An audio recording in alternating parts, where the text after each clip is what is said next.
welcome back everyone to another DeFi Raiders AMA. My name is Relentless. Today I'm talking to Michael, one of the co-founders of USDFI.com or USD Finance. So really appreciate having you on here and welcome to the show. Thanks for having me today.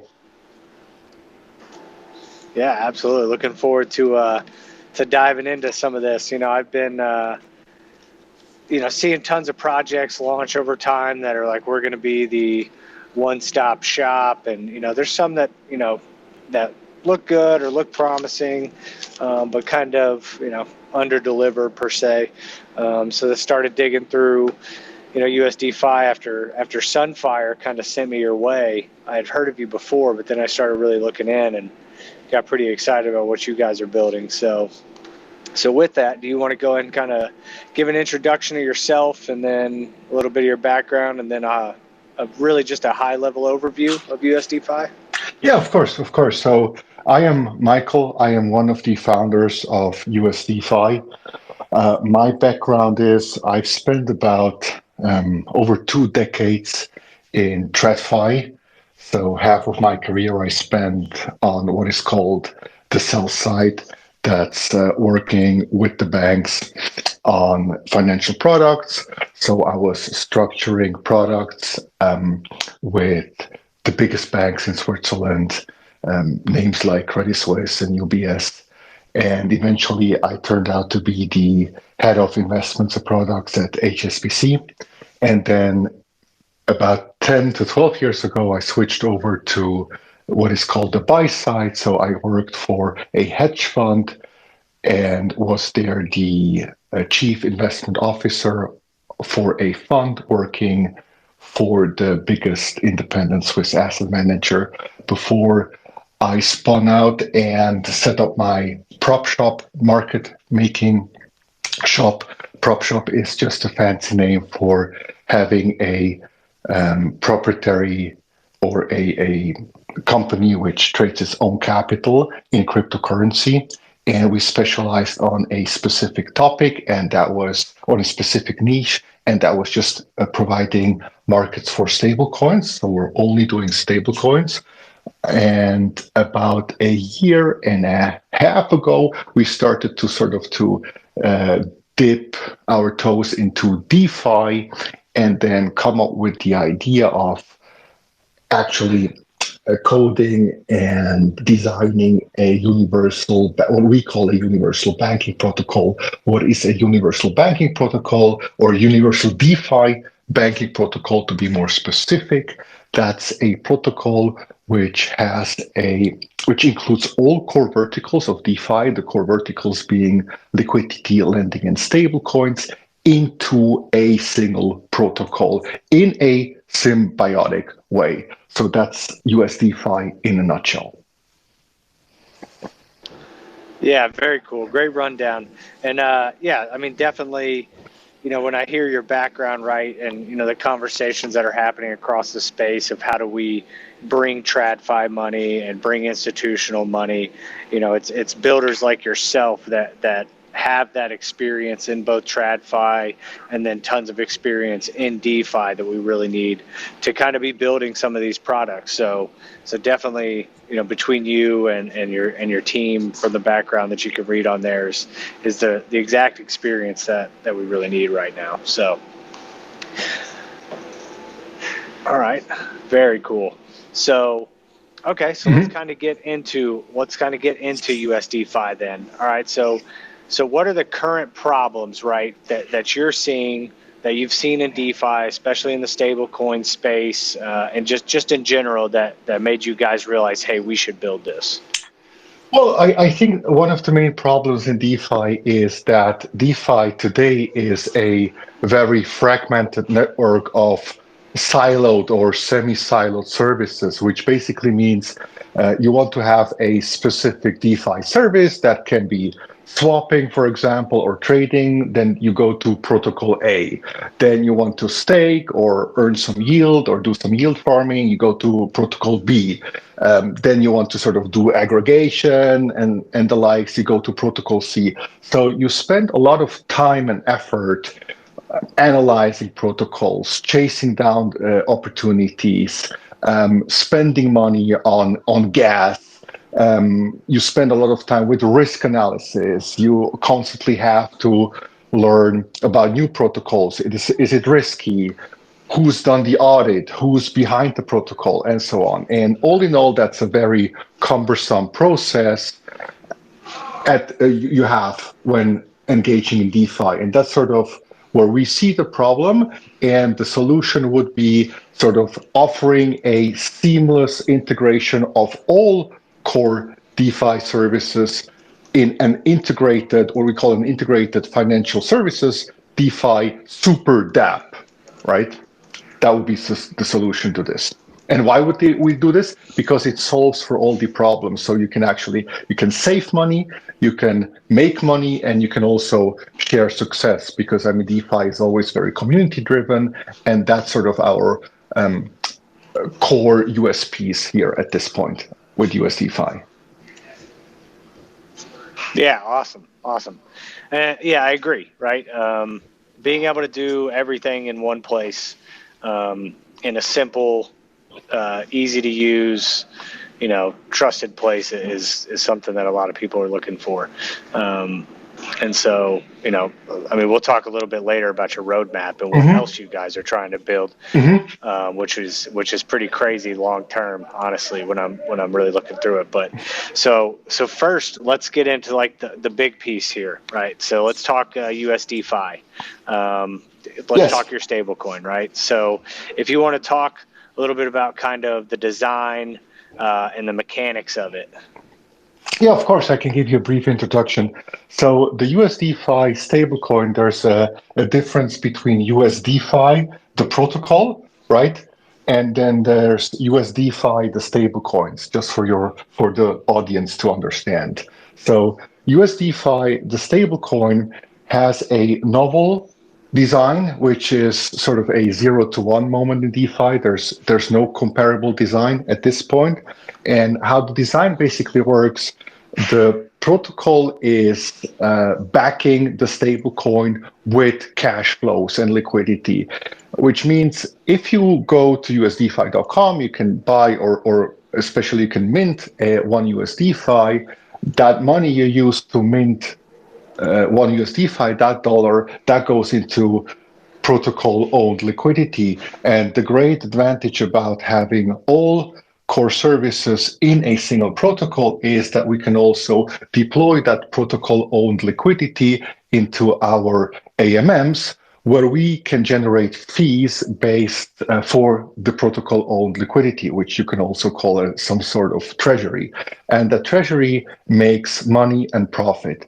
And those profits, in case there is a DPEG, those profits are used to buy back USDFi, the stablecoin, off the market, no matter how long it takes. So as soon as there's a DPEG, it will buy back off the market USDFi in perpetuity until the peg is reestablished. That can be a day, that can be 2 days, that can be 5 days, but you can have sort of the insurance. I mean, we did all the math, and you can sort of see the modeling on our website in our Gitbook section, where we sort of prove mathematically that USDFi has what is called mathematically a so-called positive drift. So it's always drifting back to 1.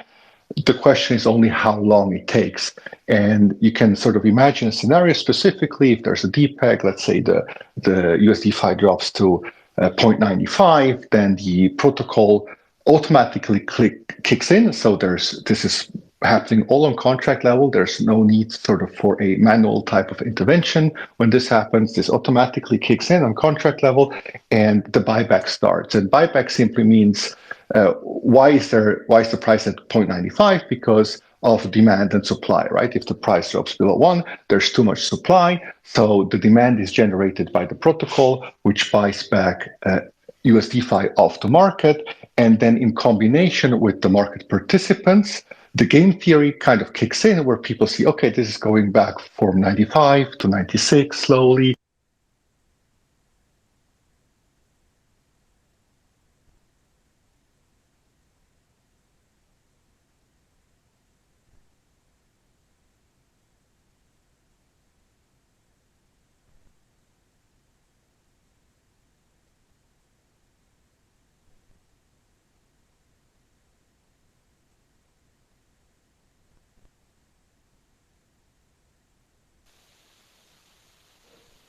Oh, can you hear me?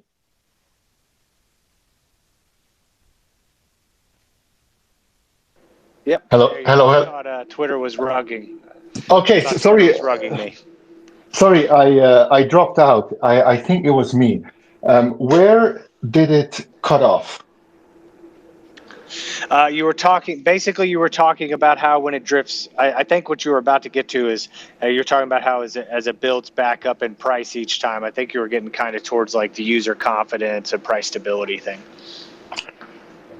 Yeah, so let me just repeat that briefly. So again, in a nutshell, the protocol is generating revenues. Those revenues are used to buy back USDFI off the market. In case there is a DPEG, this happens automatically on contract level, and this is a process which just kicks in because, as we know, demand and supply. If there's a DPEG, there's not enough demand, but an oversupply, so that balance has to be reestablished, and that's why we have the protocol kicking in a function which we'll call the buyer of last resort, sort of aching to replicate a function what the central bank typically does with sort of controlling the money supply. And if that happens and the repacking process starts, let's assume there is a DPEG to 95 or so, the price slowly starts to creep up, at which point people will realize, okay, this is going back to one. And at that point, the arbitrage trade kicks in, market psychology, right? People will see that there's a free profit to be made. They will jump in, do the arbitrage trade, and that will expedite the repacking process.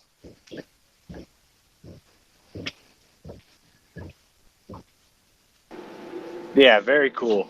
Yeah, it's certainly. I like the way that you guys have designed this, right? To start out as unstable and build confidence over time and prove that the system works, right? And I like what I really like is what you already mentioned, kind of the buyer last resort, right? So your stability model here, and then we could talk about the AMM of last resort, is how you guys have introduced core like central bank philosophies in a decentralized manner, right? So Yes. because we do need core banking principles for a lot of these things, but to be able to make them decentralized, I think your integration there of what you guys are building with that is super cool. Do you kind of want to kind of touch on that about how that the buyer of last resort, or I mean, you touched a little bit on that, maybe that how the AMM of last resort and everything, how that builds the financial stability all in one, kind of your USDFI trinity, I guess you could say. Yeah. No, I mean, I can happy to dive in sort of on these um, automatic implementations of economic principles, because at the end of the day, that's what we're discussing, right? I mean, Yeah, absolutely. these economic principles, they're known to work, right? They're sort of central bank policies, so they do know. We do know that they work. The only question is, as you say, how do we implement those principles in a decentralized manner, right? And what we did is um, uh, I think most of us at this point have heard about central banking and, for example, the Fed or the BOE being the lender of last resort, right? And we sort of adapted the principle into DeFi, where the lender of resort, the lender of last resort becomes the buyer of last resort, because you sort of have to adjust the monetary supply. So this principle, the land of last resort, is implemented as the buyer of last resort. So that's sort of the first Fed, if you will, Fed policy we're implementing, or central bank policy. And the second one is this idea, which is called the market maker of last resort. And the DeFi adaptation of the market maker of last resort is the automated market maker of last resort, right? Because it's DeFi, it's crypto, so it's the AMM of last resort. And the idea behind the market maker of last resort is that it's tremendously important in case of a crisis for a central bank to always be providing liquidity, so that the market can heal itself, because if there's liquidity, people can trade and confidence can be reintroduced into the market. And hence there is the requirement for a market maker of last resort, and our adoption is the AMM of last resort. And since we have sort of a decentralized exchange as a sub protocol to USDFI, the stablecoin, that type of idea is also a type of Fed or central bank policies implemented in that, or reflected, maybe that's the better word, in that protocol. Yeah. Okay. Very cool. All right. So since you mentioned, right, I love that you're bringing those core principles and making them into a DeFi native kind of thing. You mentioned your DEX, right? But it's not truly a DEX. Do you kind of want to touch on like what because you are acting as somewhat of a decentralized exchange, but in a different manner, kind of, sort of, from my understanding. Do you want to kind of talk about the differences from what you guys are building as opposed to like a standard DEX? Well, I think the main difference is that we are sort of maybe it works better if I compare it to what people may be familiar with, So I think the way to think about our decentralized exchange is that it's kind of based around Uniswap v2 and Curve, right? So we have both. We have volatile pairs, but we also have the stable swap.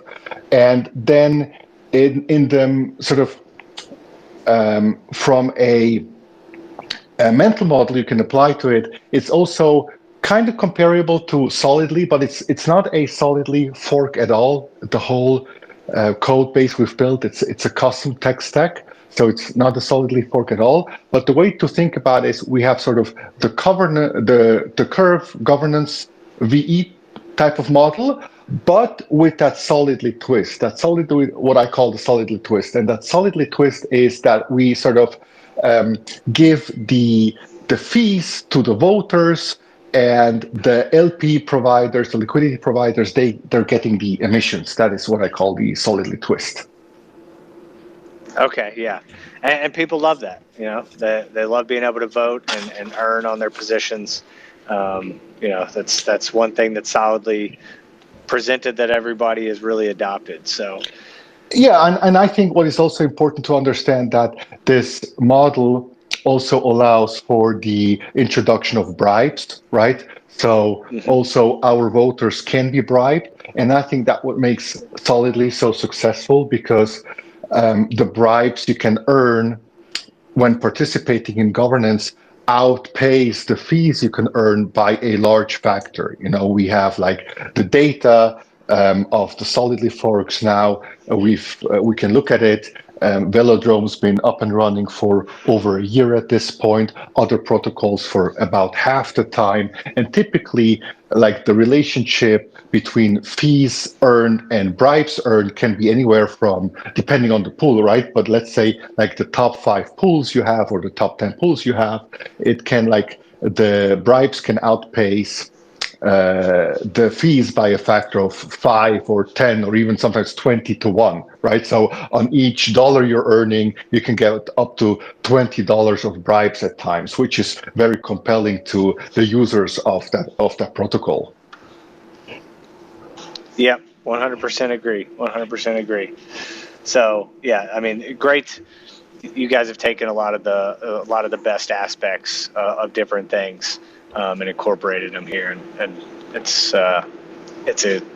really cool, right? To see, the reason I got excited, like I said, is to be able to see a project that's kind of taking everything that everybody wants and being able to integrate it into one place, but also doing it in a way that you're taking the previous successes of other projects and still bringing those in, so people are able to be familiar with what you're building at the same time, which I think is great. Yes, and I think it's important to also to point out and to understand that we do not only just implement function for functionality's sake, but we always implement the new functions or functionalities in a sort of intertwined or symbiotic way, right? Which, for example, I give you an example. What do I mean by that? For example, I was talking about the stablecoin and the stability mechanism, right?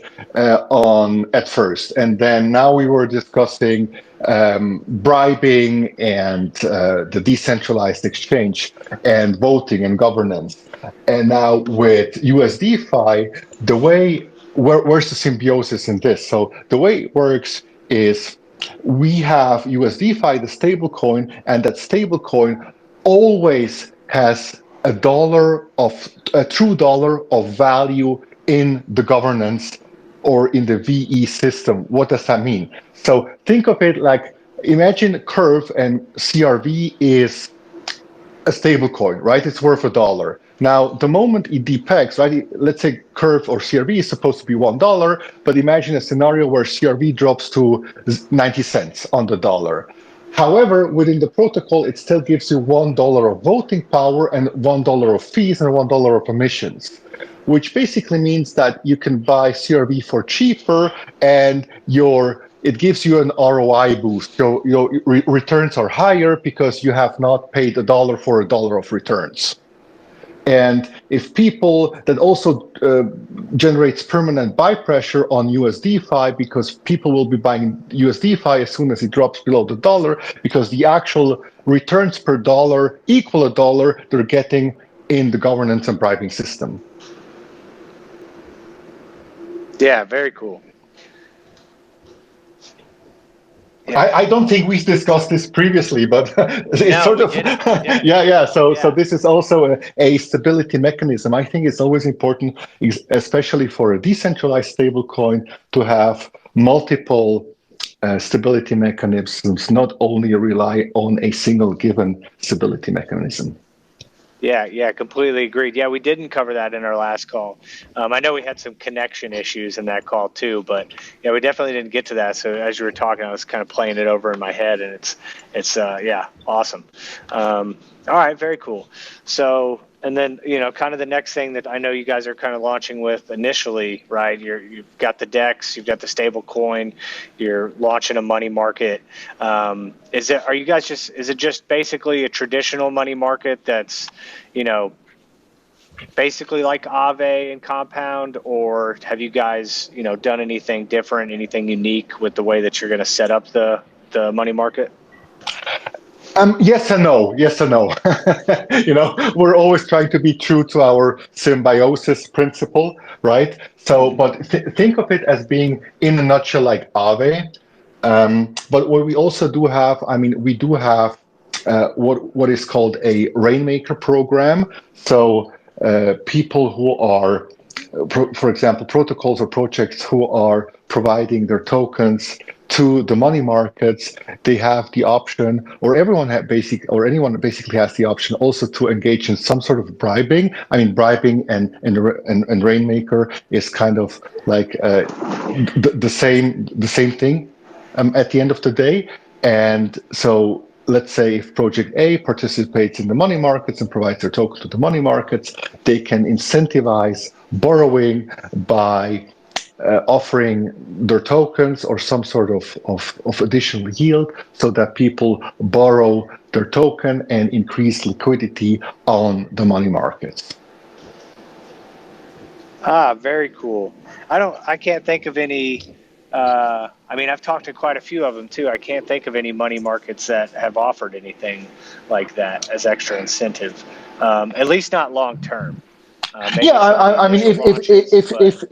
you look, and that's sort of the beauty about having a sort of a symbiotic ecosystem, right? And that's sort of where other protocols are, I think, slowly going at this point. I'm a sort of a convergence maximalist. What does that mean?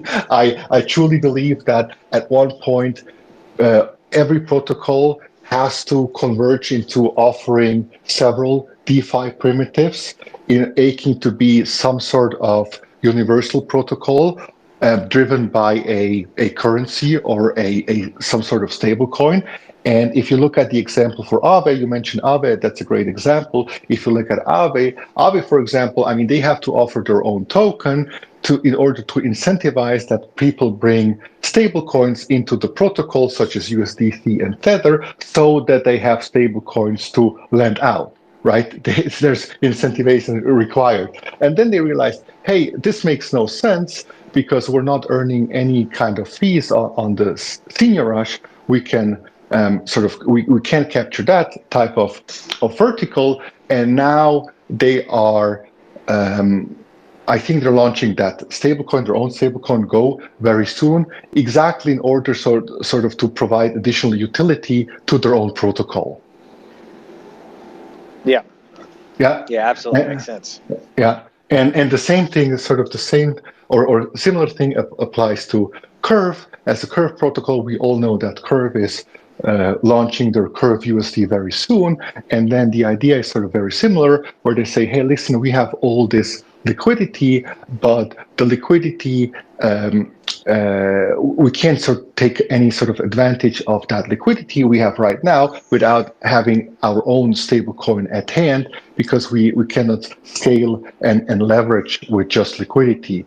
There needs to be some sort of stablecoin, and that's exactly why they're also introducing Curve USD. And this sort of idea around the convergence, which I call sort of the big convergence, is already fully implemented in USDFI with all the protocols and sub-protocols as sort of the core driving principle or the universal principle of the protocol USDFI.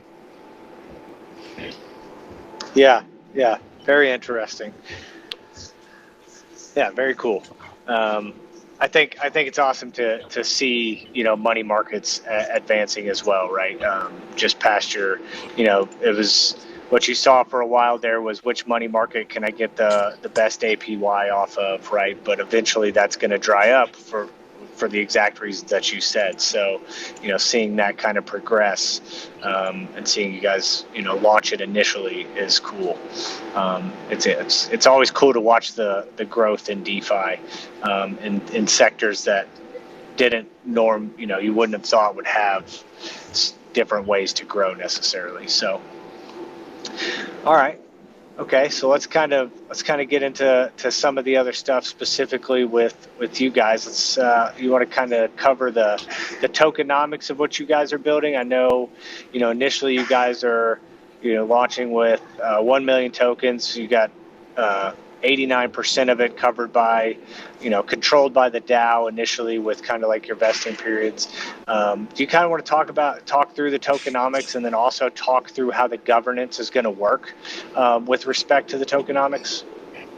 Yeah, I think, the tokenomics, the key takeaway is sort of, you're right. I mean, the DAO at the moment holds a large percentage, but actually that's for a specific purpose, because we're currently having a pre-sale, right, where we are sort of offering some of the governance tokens to the community. Then also the DAO needs to be responsible for like liquidity management, liquidity incentivation, and so on.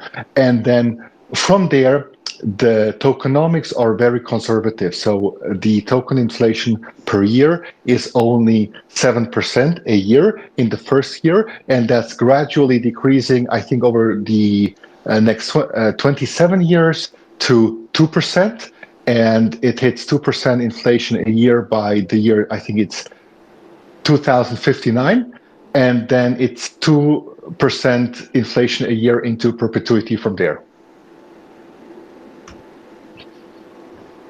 Nice. Yeah, man. If you had told me 6 months ago to think about any DeFi project in 2059, I might have told you were crazy. Well, I mean, that's the thing. I mean, once the toothpaste is out of the tube, you can't put it back in, right? You have to sort of the tokenomics are fire and forget. That's that's how it works. You can't. We're not here to adjust tokenomics for the benefit of hindsight. No, we just said it today, and it's running. That's how it is. Yeah. No, I agree. I mean, it's a good model. I was looking at the distribution model over time, and it's a smart model. Like you said, it's conservative, and I think it's well thought out. I mean, So, um, yeah, and yeah. I think it's Sorry. important. I think our ideology is maybe also a bit different. You know, I mean, we are sort of very much aching towards the token in its nature to be a true sort of type of equity type of investment for the users instead of just being a token which gets inflated away with, I don't know, 20, 30, 100, 400, 500% a year. And we think that these high inflation tokenomics, they're very difficult to implement. And if you don't get your tokenomics with these high inflation numbers just right, you are mathematically guaranteed to wreck your project, right? And so we are very conservative, and I think it's an approach we're comfortable with. We wouldn't be comfortable with the other approach. Yeah, yeah, that's fair. And I think it's very unattractive to basically any savvy DeFi user to see mass inflationary tokenomics. The days of the rebasing tokens with 69,000% APY. I know this is nothing like that. I'm just saying those days are kind of in the past as people saw how unsustainable they are so quickly. So, and especially with something like what you're building, right? Obviously, you're aiming for this to be a key player in multiple avenues. So it has to be something that can be sustained long term, attractive and sustained. Exactly. I mean, it's the same way. It doesn't really matter if you think about it from a token or a volatile token perspective or a stablecoin perspective. The economic principle of demand and supply stays the same, right? So if you just throw your tokens out there, hundreds and thousands or millions of tokens, and you don't or you can't generate enough demand, there's an oversupply, there's a supply overhang. And now, if you run into that supply overhang, your price will drift down to zero, unless you have sort of an automated way to take supply off the market until there's demand again, right? And that's sort of the principle which we are implementing with that type of buyer of last resort and market maker of last resort models. We're taking supply off the market. Otherwise, the price is just driving down, down, down slowly over time. Mm-hmm. Yep, makes complete sense. Basic, you say basic economic principles, right? Like, we say it's basic for people who kind of live in the bubbles, thinking about economies, but, not a lot of people understand the actual, how inflation works with supply versus demand, right? So that's fine. That's fine. I mean, we're happy to. That's why I love having these AMAs where you can sort of explain this very abstract concepts, maybe in more simple terms, so that people or the community can actually say, "Hey, I think these guys are onto something. Let me sort of dive deeper. Let me read through the documentation. Let me sort of dive in and Google myself. What are tokenomics all about? Why are tokenomics important? How do we design tokenomics? Why is 100% better or worse than 50 or 500%? These are very interesting questions, and I think for each community member, this should be part of his research to understand what am I actually buying, which token am I buying? I mean, is it an inflationary token? Is it a deflationary token? And I think this is something you also see with sort of the blue chicks token. I mean, people are very adamant about the tokenomics of Bitcoin and Ethereum and BNB and the likes, right? And it shouldn't be. It should be the same with new projects and new protocols at all times.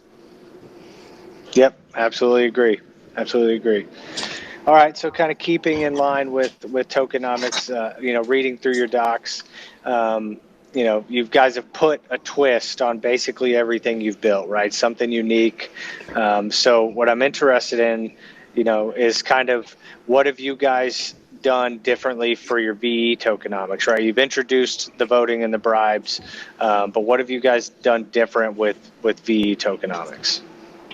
Oh yeah, I mean, we thought about VE tokenomics long and hard for, and we've come up with a system what we call dual VE tokenomics. So for the first time in crypto ever, we have two VE tokens, right? So the first governance token, the first VE token is the stable token. And also, in order to avoid any sort of confusion, our governance token is called stable, but it's not stable in price. It's a volatile token. The way to think about it, it stabilizes the ecosystem. Okay. And then, of course, we have USDFI, which is the stable coin that we discussed previously.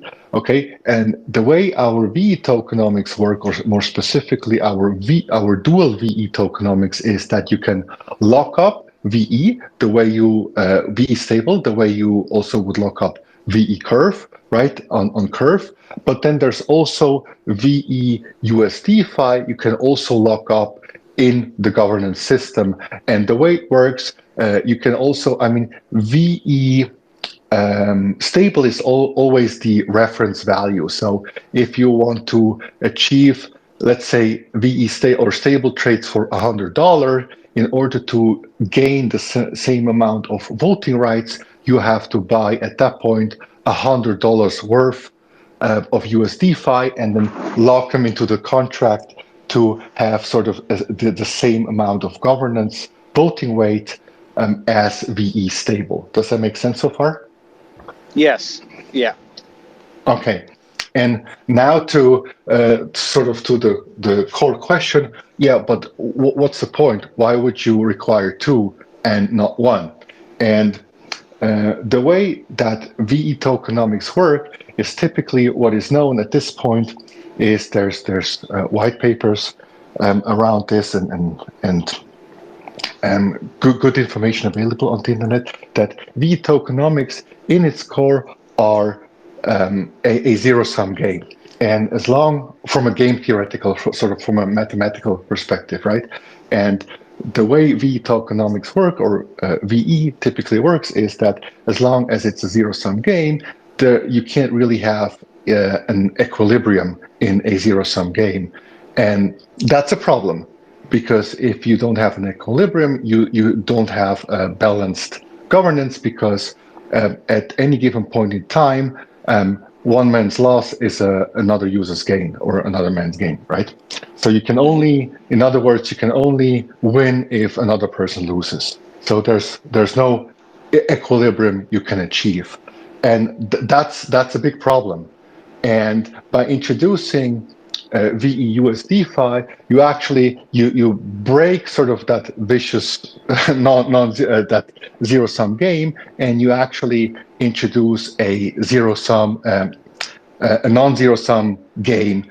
And if you make it your VE tokens a non-zero sum game, you can actually receive from a game theoretic. You can achieve a an equilibrium from a game theoretical perspective. That's why VE USDFI you can also use as a governance token. Okay. Or I can. Does it make sense? I can.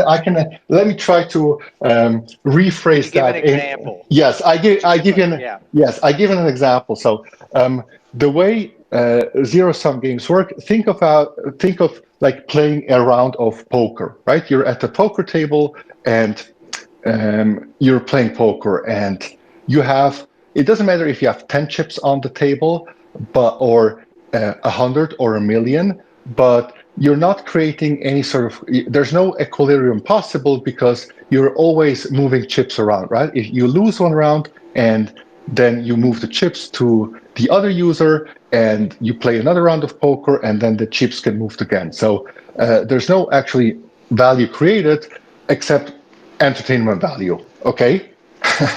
And now imagine if this is sort of the typical VE type of situation. Now imagine if after every round of poker you play, actually there's a buy-in with real dollars.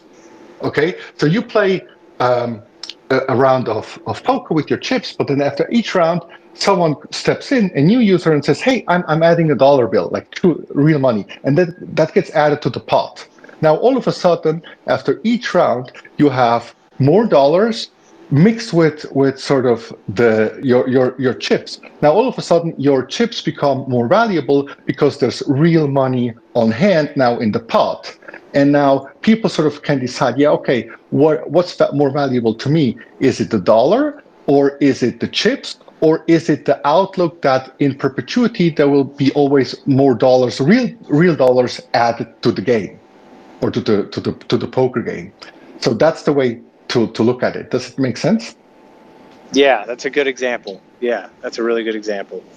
So and That's think unique. about and think about the poker chips being stable, and then USDFi being the real dollars, the real money added to the system, and that the fact that you're always adding more money, that's a big deal. That's how you're actually able to achieve an equilibrium from a game theoretical perspective.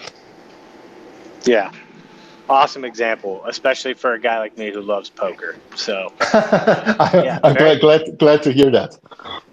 yeah, yeah, very well thought out and very unique. All right, right. So I was reading through kind of, and I wanted to hear, how you explained it. Right, some of your stuff has like a lot of math in it, and I'm not the best guy with math. But I was very interested in the dual VE model and how that was going to play out. So that's a really good example, and I appreciate that. So very cool. And I mean, also maybe another way to think about it is if you have a single token VE model, single VE token models tend or always at this point lead to cartelization, right?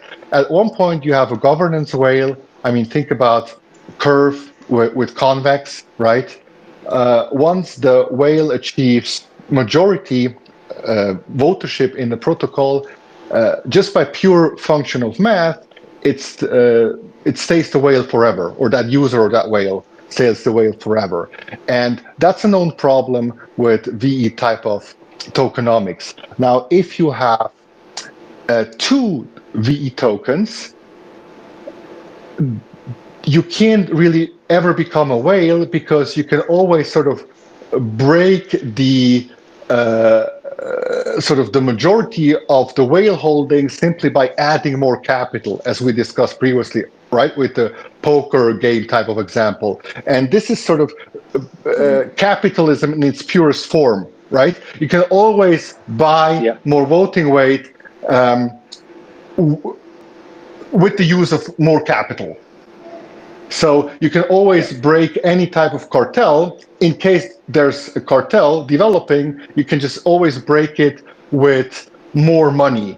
And that's how you can achieve an equilibrium and avoid cartels, which is really what we want to do, because if you set up your tokenomics and there's a way to game tokenomics with cartels, it's not really what you're trying to achieve as a protocol, right? Then you sort of have to say, okay, maybe my tokenomics or my governance is not working as intended because now there's a whale or a cartel. And this is the way we're trying to fix that problem. Yeah, very cool. Very cool. Yeah, it's awesome to, it makes it fair, right? It gives an opportunity for things to be fair and for everyone to have a chance. So I like that. Yeah, and it's fair forever. That's the most important thing, Yep. Because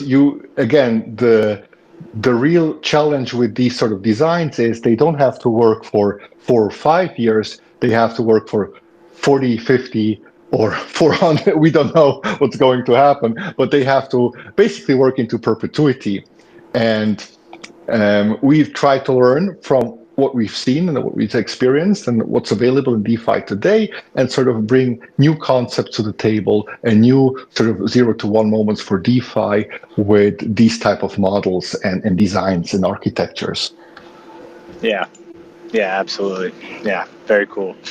All right, so let's kind of, I don't want to run too much over time for you, so let's kind of get to a couple of the last things I want to talk about. I know a lot of people are going to want to ask a security question. I'm just going to put it out there, everyone. If you want to know about their level of security, go read the chain security report. It found 0 basically vulnerabilities. Chain security is the best in the business. Please go read about that, as opposed to not being able to talk about some of the really cool things that they have coming. But very impressive. Says a lot about your tech and your team, and I just want to give you props on that. All right. So Thank you. Thank you so much. yeah, absolutely. Yeah, it's. I've been reading through the report, plugging away. I don't understand all the code, but I understand the end state, and it's pretty impressive. So, all right. So one question I wanted to ask, kind of, I know you guys are going multi-chain, right? But what was the choice for launching on Binance first? The choice is that's a good question. Thanks for asking.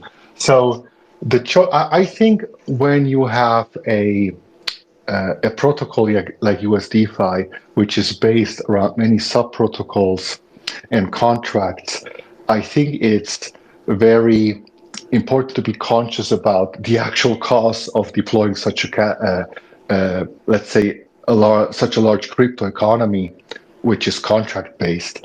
And what people or users or the community or people listening in today, they may not be familiar with the cost involved of deploying such an ecosystem, for example, on mainnet, on Ethereum, right? So the deployment of USDFi and all the subcontracts, just deploying all the contracts easily costs several $10,000s.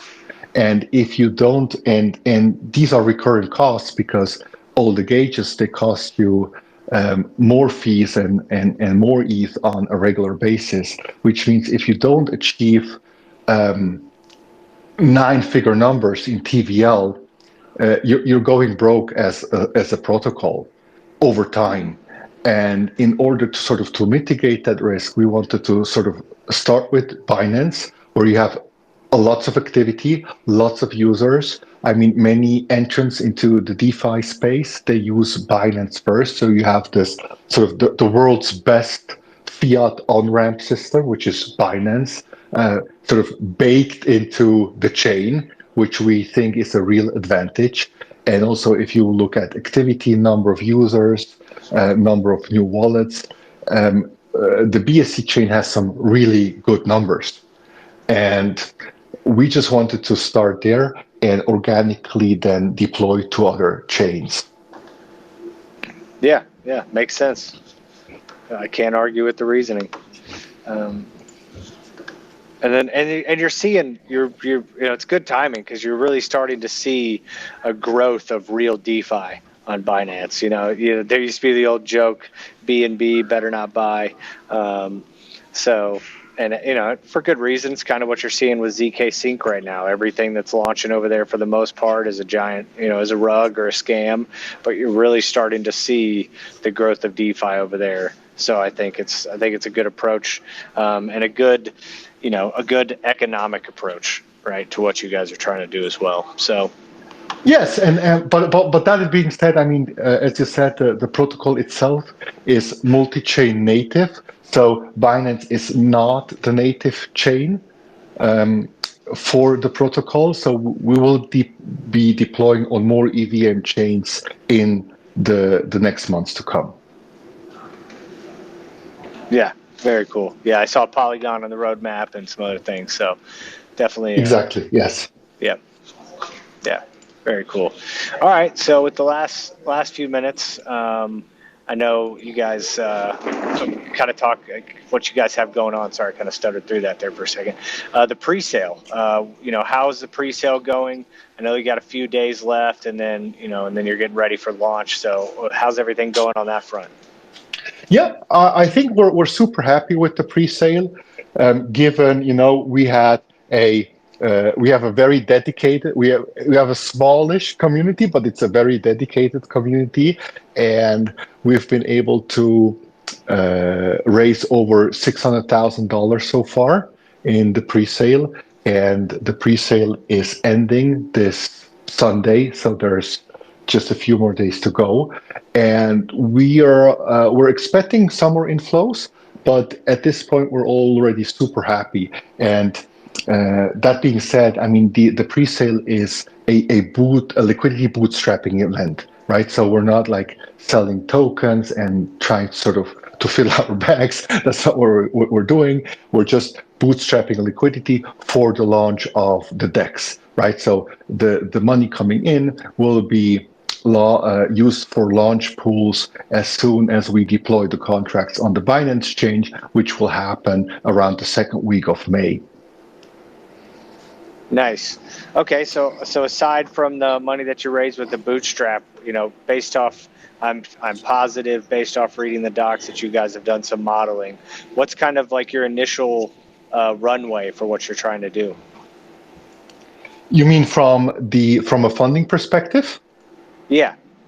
Well, I mean the way it works is that we have sort of and this is also very important. That's a good question because I mean at the end of the day, what we're asking is how are you actually trying to give the protocol some longevity, right? Mm-hmm. How do you know that it's still around or in 5 or 10 years from now? And that's a great thing, we have so many core primitives integrated into the protocol, and each of them is earning some sort of fees, right? So you have like a small split of the trading fees, they go to the DAO. And then you have a small cut of the lending and borrowing fees, they go to the DAO. Now, the DAO is also receiving some emissions from the protocol itself and generating that sort of revenue. Then we have sort of the stablecoin minting fees, so the senior rush fees. There's also a fraction of that going to the DAO.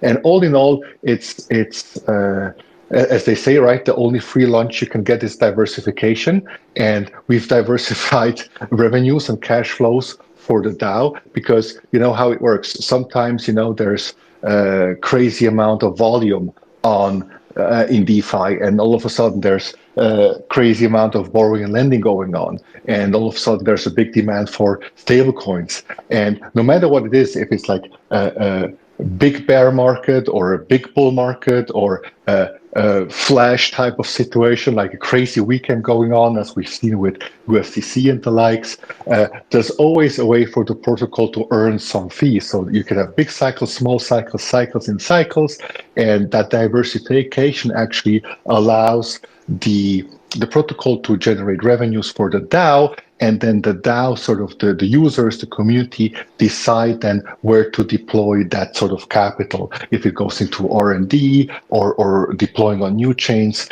and so on. Yeah, awesome. Yeah, I was kind of wondering, a little bit about your governance approach. So I mean, that kind of highlights a little bit about how you guys are using governance to truly manage, the liquidity and the longevity, which I think is awesome. Yes.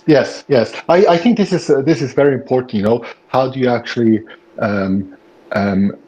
create value for the protocol, and as you said, how do you actually guarantee longevity?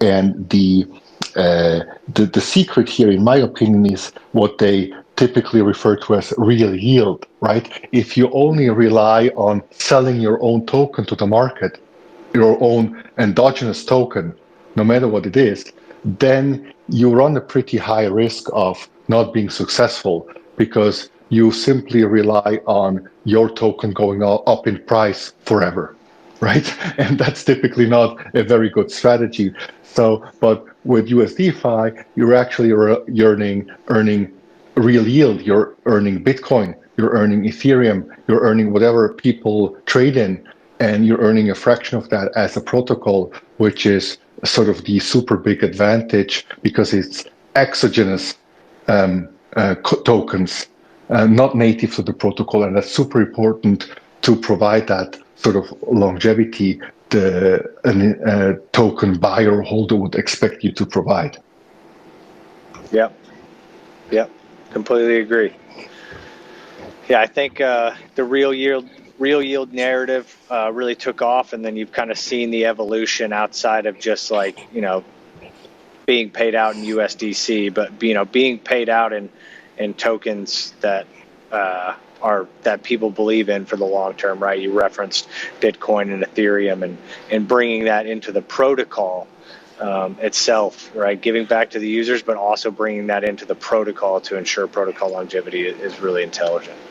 Yeah, and also bear in mind that there's an ever increasing protocol owned liquidity, the treasury. I mean, as long as the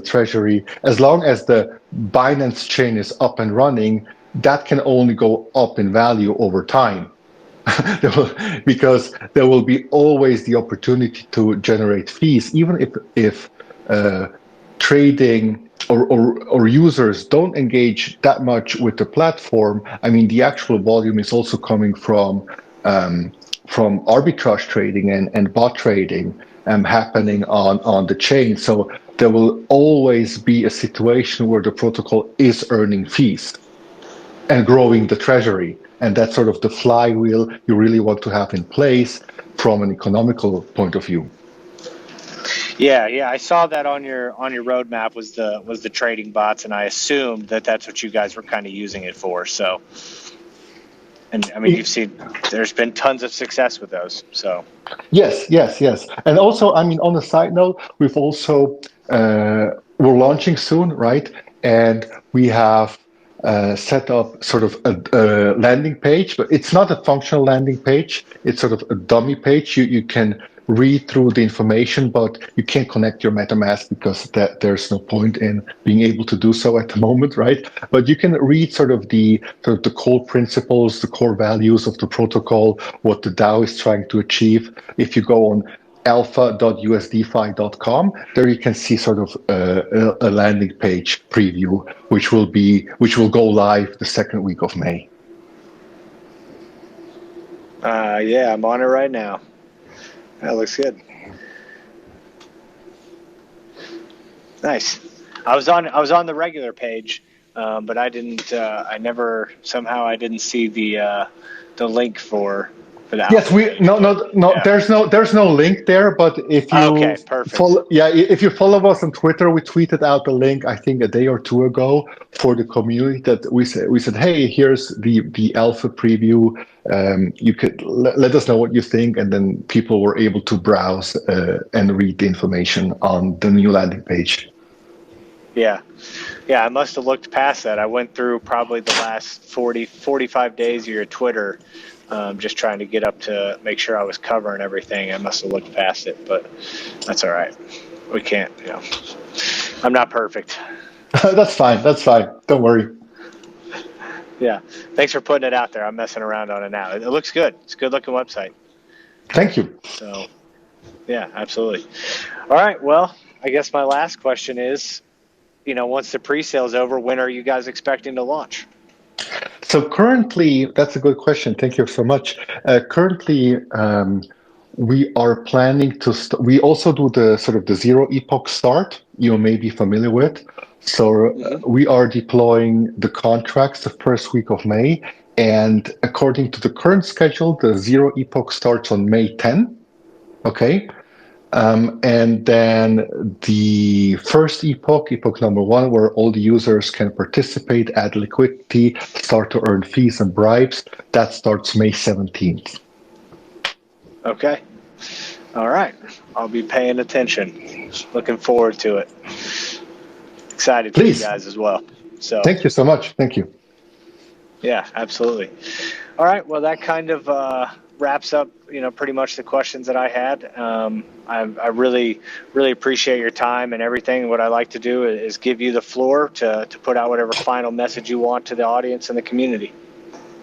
Oh yeah, I mean, are we taking community questions? I have time. I don't know if someone is willing to raise a hand and ask a question.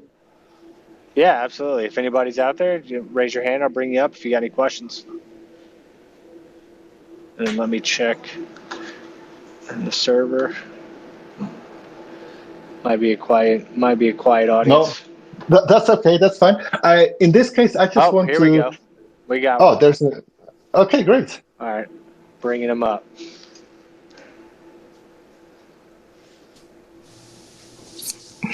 Hello. Hello. Yeah. For the community sales, for the dashboard, I see something that say your current voting power value. So the number is way higher than the number that I deposit. So can you explain about the voting power value?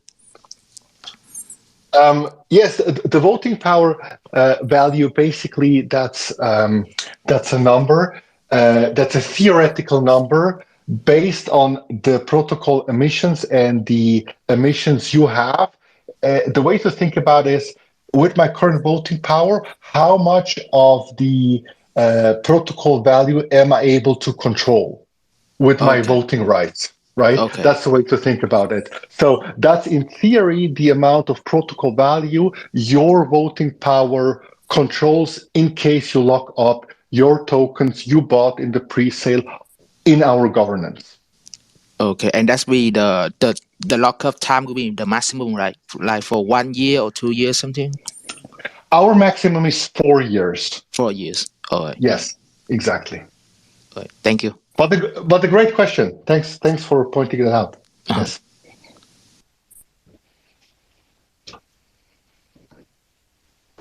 All right. Hey, appreciate you coming up. Appreciate the questions.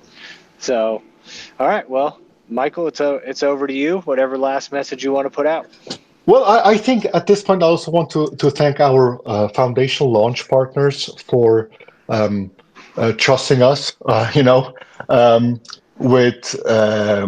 with everything and for supporting us with the launch. We have great launch partners.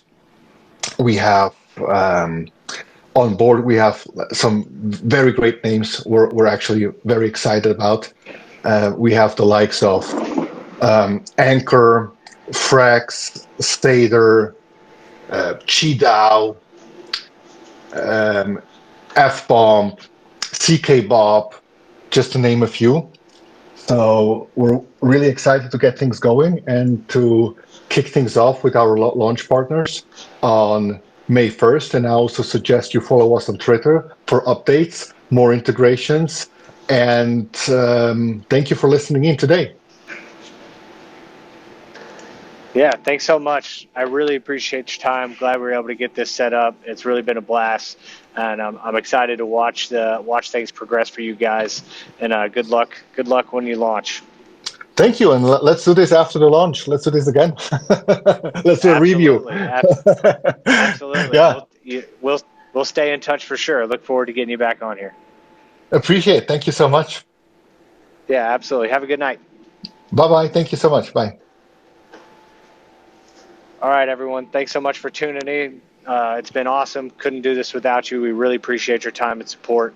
If you're hearing this now on YouTube, please hit that like and subscribe to help us expand our reach. Once again, I'm Relentless from DeFi Raiders. We'll see you next time.